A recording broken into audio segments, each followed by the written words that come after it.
اگر یہ شیعہ سنی جھگڑا ہوتا تو محلوں میں لڑائیاں پڑ گئی ہوتی، گھروں میں لڑائیاں پڑ گئی ہوتی، ہر شہر میں لڑائی پڑ گئی ہوتی۔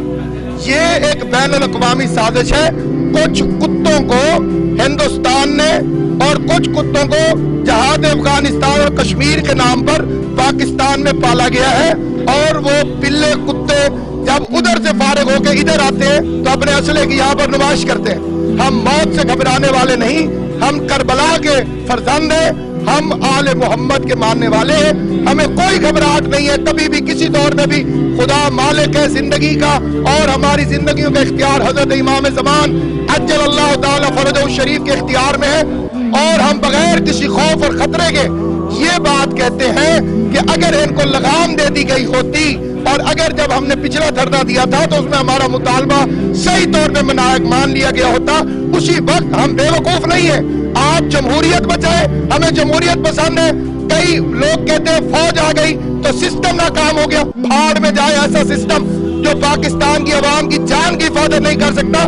آپ کا سسٹم کسی کی جان سے مہنگا نہیں ہے، ایک شخص کی جان سارے سسٹم سے زیادہ قیمتی ہے۔ ہم اپنے علماء کی ہدایت کے مطابق ان مقامات پر اس وقت تک شیعہ قوم کا ایک ایک بچہ موجود رہے گا جب تک ہمارے آخری فیصلے پر عمل درآمد نہیں ہو جاتا۔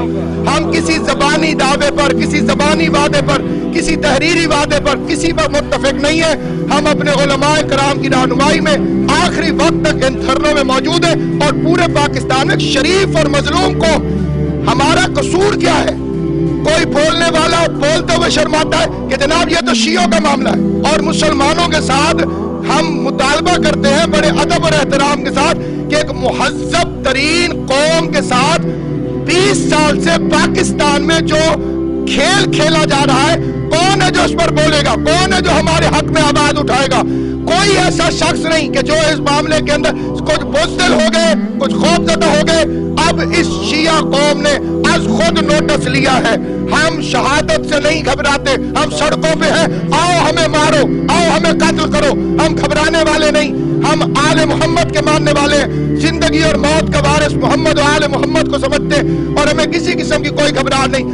اب بھی وقت ہے کہ فوری طور پر وہ خفیہ معاہدے ختم کیے جائیں جو ان جنگلیوں سے تم نے کیے ہوئے، اور شیعوں کے لیے تم نے انہیں فری ہینڈ دیا ہوا ہے۔ پورے پاکستان کے ایک ایک خون کا حساب ہوگا، اور اب یہ قوم اس وقت تک گھروں میں واپس نہیں جائے گی جب تک ہمارے مطالبوں کو مکمل طور پر تسلیم نہیں کر لیا جاتا اور ان پر عمل درآمد نہیں کر لیا جاتا۔